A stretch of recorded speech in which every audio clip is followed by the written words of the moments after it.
Please don't put one more dollar into a 401k until you understand these three facts. Number one, a 401k does not save taxes. It postpones taxes to the future. Do you believe taxes are going higher, lower, or staying the same? Well, if you believe like me that taxes are going higher, why would you postpone a low tax today to turn around and pay a higher tax tomorrow? Number two, you pay taxes not only on the contribution, but on all the growth that your contribution has. So in the future, you will be taxed on your 401k money, but you're not only taxed on the contribution, but on all the gains as well. Number three, money in your qualified plan, like a 401k, you can't use it until you're 59 and a half. And for if any reason you need your money, the government will charge you a 10% penalty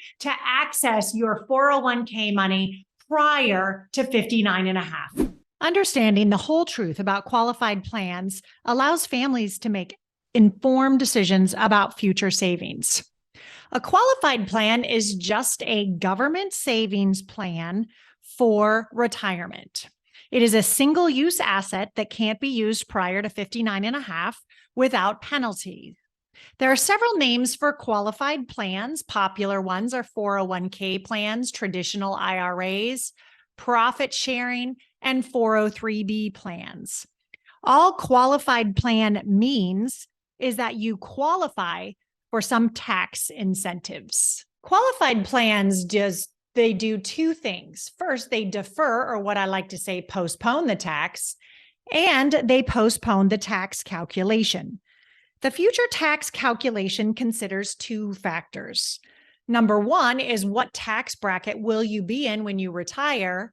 And number two is what deductions will you have when you take the money? Well, with today's tax codes, most retirees will only qualify for the standard deduction. So what I'm going to focus on is future tax rates and where will people be. Here's a chart of the top federal tax brackets. And what you'll see is federal income tax started in 1913 as a temporary tax.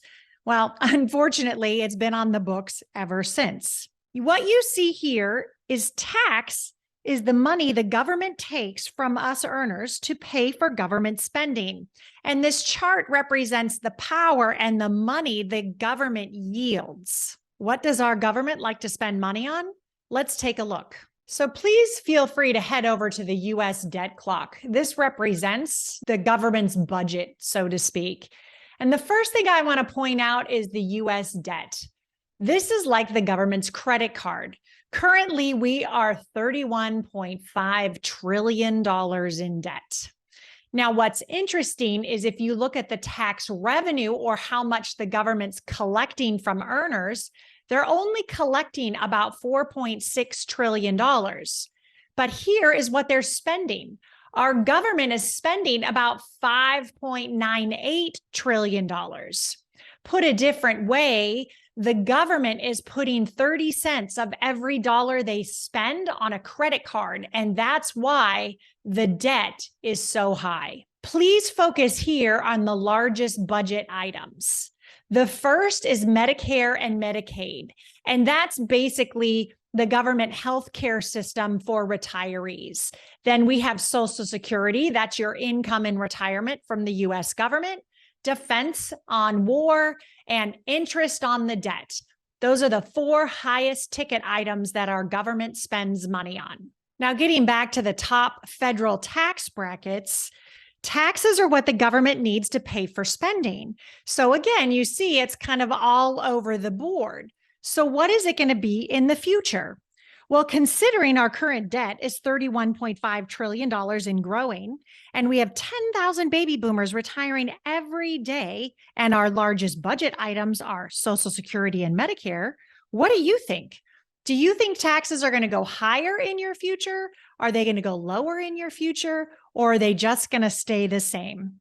Well, let me illustrate all three tax scenarios in a 401k or a qualified plan. So here's an example of a client contributing $18,000 a year into a qualified plan. The first tax scenario I will run is that the current tax bracket, what you're postponing taxes in, and the withdrawal tax bracket, how you withdraw your money, are both the same. We're going to say 32%.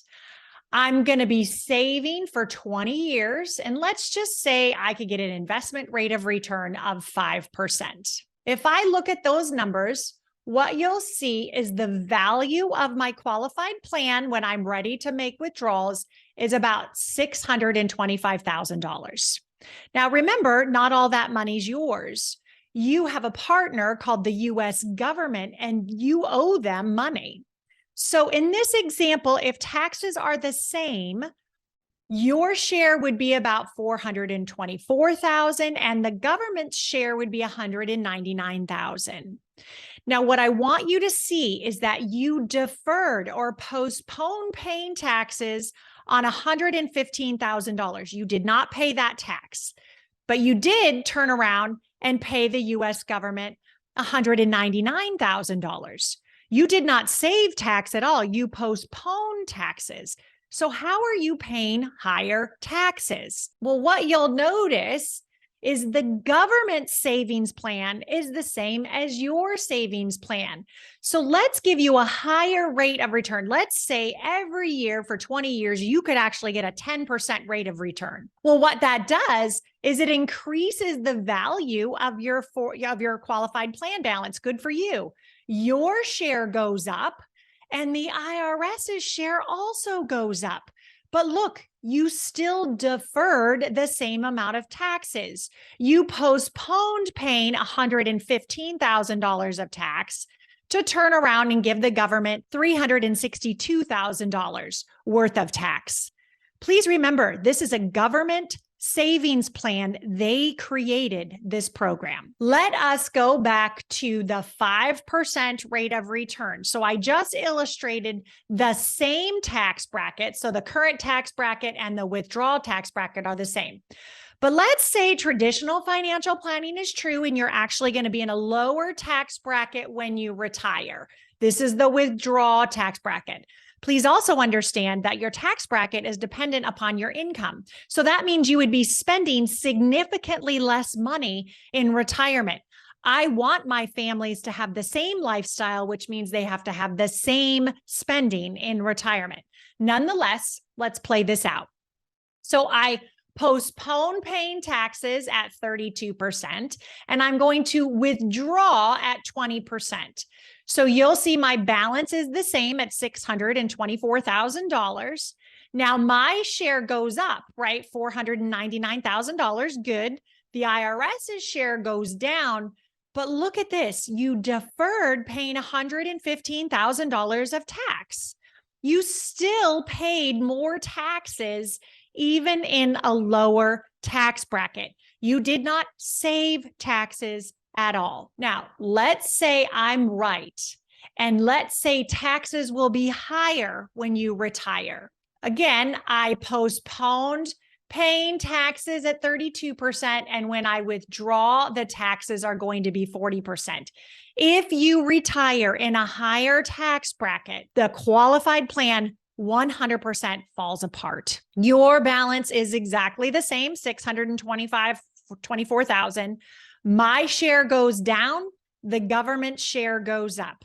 Remember, you only deferred $115,000, but yet you had to pay the government twice as much. That's 100% rate of return that the government earned on your money. When you understand the whole truth about qualified plans, you just might choose to make some different choices about your future savings. Qualified plans, they don't save taxes. They are single-use assets created by the U.S. government that you can't access until 59 and a half without penalty. Thank you for watching. For 15 years, I've been helping professionals to efficiently save and create financial freedom. I show professionals how to pay tax once and never again. We use something called the infinite banking concept. It's a very powerful concept used by almost every bank in this country and many wealthy individuals. With the infinite banking concept, you create a pool of capital that you own and control, that's guaranteed with a nice rate of return, always compounding, that you have full access to. And when the time comes to use the money, it's completely invisible for taxation purposes. So if you're tired of the taxation and want an alternative strategy to save where you're in control and you might have financial freedom in the future, please reach out to me. Monica Felton, thank you so much.